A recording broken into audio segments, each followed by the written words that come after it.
stark desolation or breathtaking beauty. The planet Mars offers both at once, and much more. No other world has so captivated human imagination, and apart from Earth, no other planet has been more closely examined or studied. Yet Mars continues to defy our expectations. And the closer we look, the more we realize we barely know Mars at all.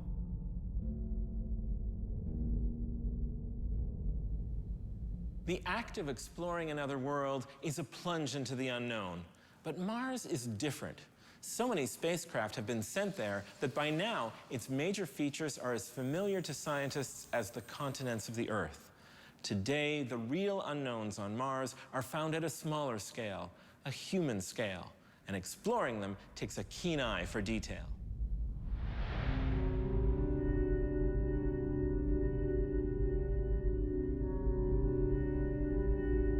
Today, there's no keener eye on Mars than the one that belongs to MRO, the Mars Reconnaissance Orbiter.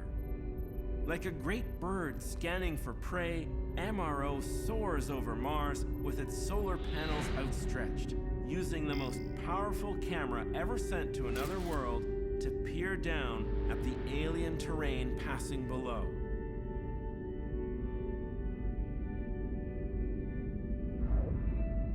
As it orbits from pole to pole, MRO scans the surface, creating images in long strips that are only a few kilometers wide, but could stretch to well over 100 kilometers long. Within these narrow strips, MRO's sensitive camera can perceive features as small as a dinner plate. That's many times sharper than any previous spacecraft has ever seen Mars from orbit.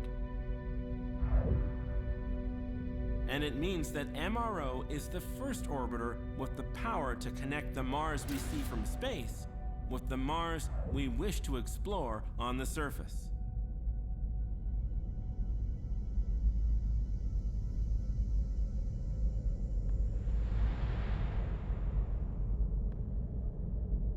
Painted in false color images that are chosen to bring out interesting features, MRO's views of Mars are views at the level of local geography. But taken together, the small-scale details they reveal help to tell a very big story, both about the planet's current conditions and the ancient processes that produced this astonishing landscape. And because those processes involved heat and water, it is also possible that billions of years ago, they enabled the emergence of life on Mars. If life once did gain a foothold here, the evidence is buried under layers of Martian rock, layers that MRO can discern better than any other orbiting spacecraft. In fact, MRO has turned Mars into a planet of layers, allowing scientists to explore Martian history as though it were the skin of a giant onion.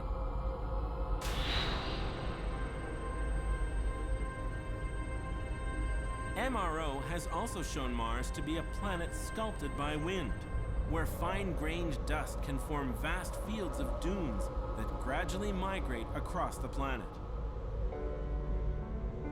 The dunes of Mars are spectacular, rippled masterpieces that remind us of nature's power to create and destroy entire landscapes one sand grain at a time. With their shifting, sinuous features, the dunes bring Mars to life, revealing the dynamic nature of its surface.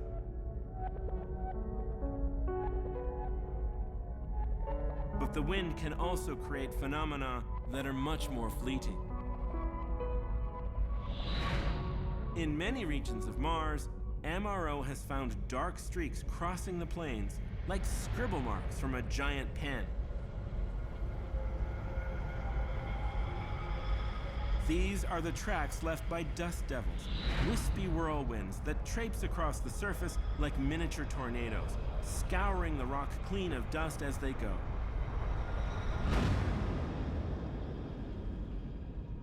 Dust devils are so common on Mars that MRO has captured several of them.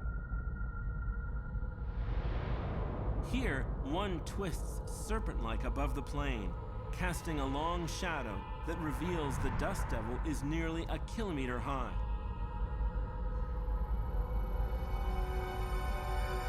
Elsewhere, there is a different kind of evidence that Mars can be the scene of dramatic action. Here, the spacecraft examines a crater that was not present in a 2009 photo, but appeared in 2011. In false color, the freshly excavated debris of the blast looks bright blue against the dusky surface. These fresh impacts are not just curiosities. The material they expose provides clues to what lies just below the Martian surface. And sometimes they can even expose a hidden layer of ice, the frozen remains of Mars's warmer, watery past. MRO has also seen plenty of ice sitting on the surface of Mars, but this is dry ice, made up of frozen carbon dioxide rather than frozen water.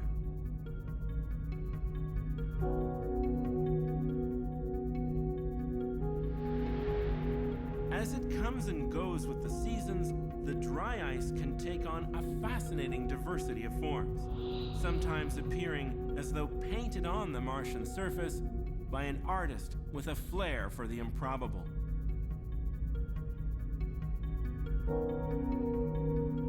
And sometimes the view of a Martian polar terrain covered with dry ice can even seem to resemble bacteria under a powerful microscope.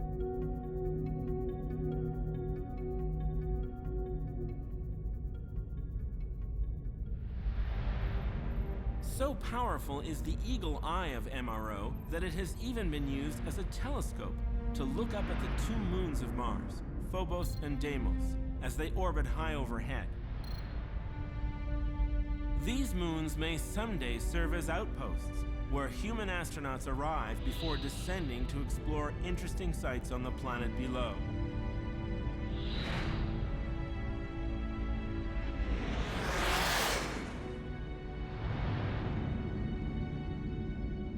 By then, the surface of Mars will have been scoured and sampled by a new generation of robot explorers. And those robots will be looking to MRO to tell them where to land.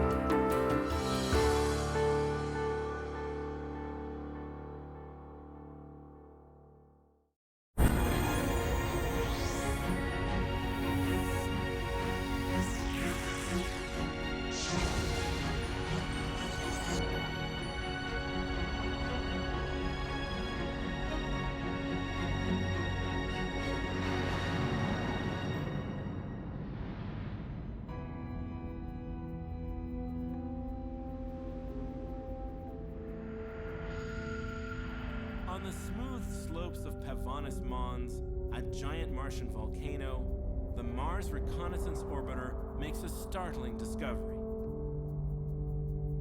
A small crater, alone on the featureless landscape, appears to have a strangely dark center.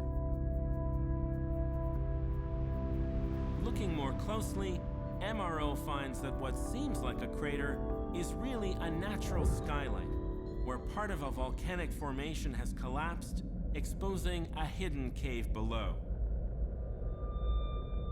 This remarkable picture invites the tantalizing prospect of someday entering the cave and exploring Mars beneath the surface. But falling into such a hole unexpectedly would spell disaster for a rover on Mars. And that's why orbiting missions are used to spot both the hazards and the opportunities on the Red Planet.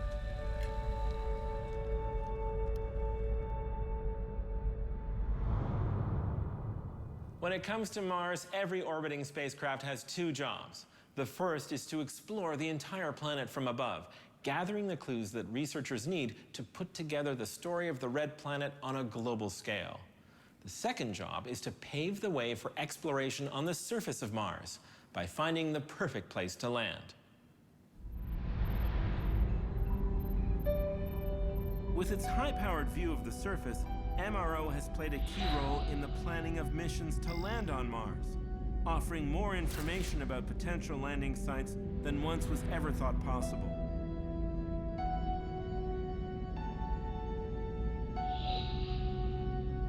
In the history of Mars exploration, this is still a recent development.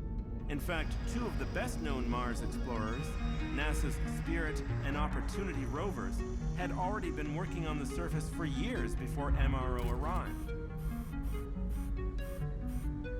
Amazingly, MRO's vision is sharp enough to spot the rovers on the surface, although each is not much larger than a wheelbarrow. Here, the orbiter zooms in on the rover Spirit, which gleams brightly as sunlight reflects off its solar panels. Meanwhile, over on the other side of Mars, MRO finds Opportunity perched on the rim of Endeavour crater. With a diameter of 22 kilometers, this is the largest feature Opportunity has explored to date. It headed this way after MRO saw evidence for minerals related to water in its orbital view of the crater.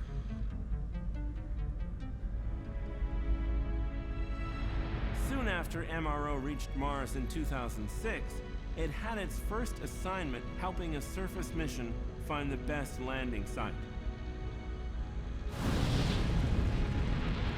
The mission was Phoenix, a lander designed to touch down in the north polar regions of Mars and probe for the permafrost believed to lie just below the surface. Prior to MRO's arrival, mission planners favored an area known as Region B for Phoenix's landing site. But with their improved view from MRO, they found that Region B was full of boulders that would have spelled disaster had the lander set down on one. Instead, a backup landing site was chosen, and Phoenix landed safely in May of 2008. Soon after, MRO was able to confirm the lander's position by imaging it from space. For the first time in history, a landing on Mars had come with its own eyewitness. The next mission to Mars was to be much more complicated. Instead of a lander, NASA had decided to send another rover to follow up on Spirit and Opportunity's impressive finds. This newer and much larger rover was to be the most sophisticated probe ever to set down on Mars, an entire mobile laboratory. And it might be the first to determine if Mars once had conditions suitable for life.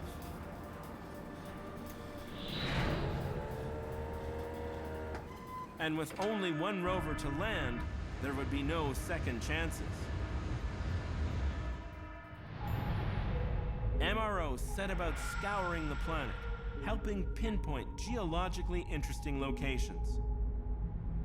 As with earlier missions, high priority was given to places where there is evidence for past water flowing on the surface of Mars. Starting with a list of more than 60 candidate landing sites, scientists began a detailed 5-year investigation to find the best possible location for the next rover on Mars. Using data from all available orbiter missions, but relying especially on detailed views from MRO, scientists managed to narrow the list to 4 finalist sites by the spring of 2011. Among them were some of the most intriguing and geologically complex places on Mars. Places such as Holden Crater, an ancient formation that was turned into a vast lake when a channel carrying floodwaters breached the crater rim.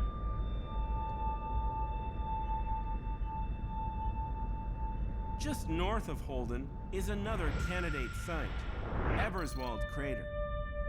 It also shows signs of past flooding, but here the key feature is an ancient river delta at one end of the crater.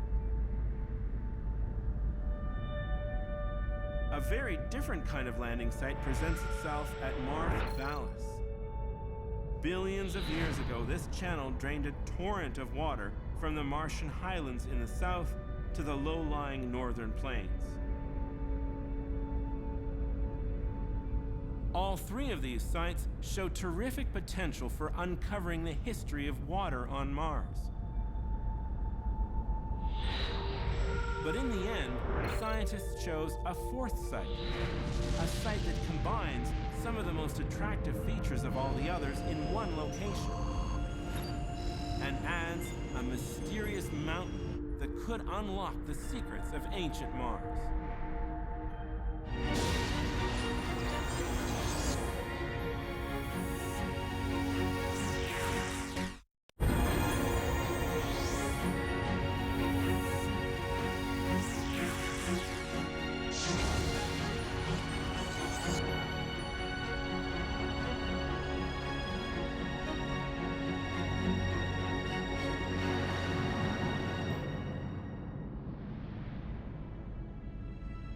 After more than 40 years of interplanetary exploration, Mars has offered some of the most spectacular sights in the solar system.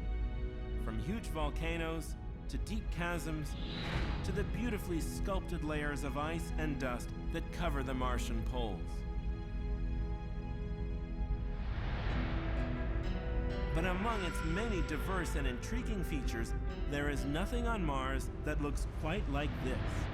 A giant mound more than half the height of Mount Everest, sitting squarely in the middle of an ancient impact crater. This is Gale Crater, a formation that has long attracted interest and speculation from Mars scientists. It's also the landing site of the most ambitious mission ever to touch down on the Red Planet, NASA's Mars Science Laboratory, better known as the Curiosity rover. Compared to previous rovers, Curiosity is built like a tank. The size of a small car, it weighs 900 kilos and carries 10 separate scientific instruments for the detailed testing of the rocks, soil, and atmosphere of Mars. But most importantly, Curiosity is powered by a device that generates electricity from the radioactive decay of plutonium. Curiosity's nuclear power supply would give it the potential to explore Mars for years, allowing scientists to select a more ambitious target.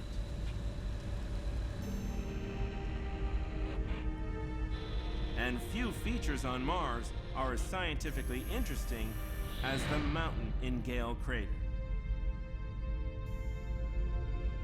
Nicknamed Mount Sharp, after a pioneering planetary scientist, this strange formation rises above everything else around it, including the rim of Gale Crater. Closer inspection by the Mars Reconnaissance Orbiter has revealed that the mountain is really a pancake stack of sediment, whose lowest sections are made of clay layers that formed in the presence of water. Those layers could well be a gold mine for scientists because they represent a slice of geologic time that spans over 100 million years of the most crucial period in Martian history.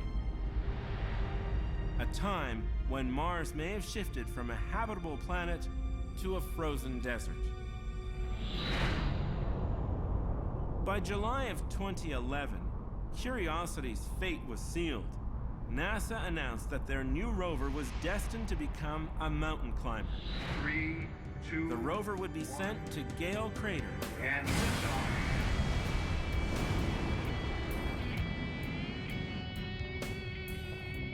Now, it just had to get there in one piece.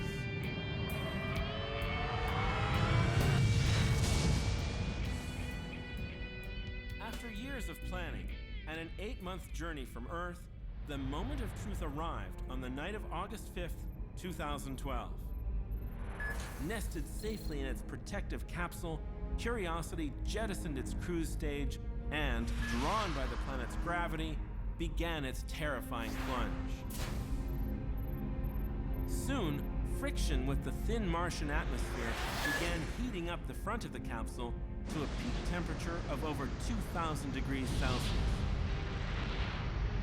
Now, still traveling at over 1,400 kilometers per hour and just 11 kilometers from the surface, Curiosity deployed its parachute. 15 seconds later, the heat shield fell away, revealing the rover tucked inside. But now, the rover was still falling fast when it separated from its parachute and back shell and ignited 4 powerful descent rockets. But how exactly to land? Separating from its descent stage, the rover was lowered to the surface on 3 nylon cables. As it touched down, the cables were cut and the descent stage veered off, crashing to the surface a safe distance away. And then came the signal.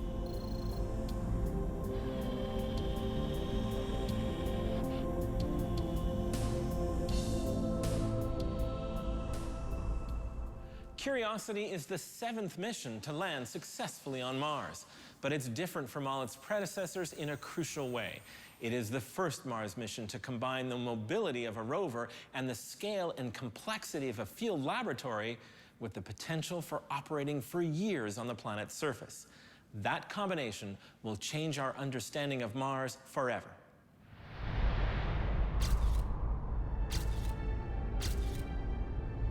This will be the longest journey ever attempted on another world, but it will not be as lonely.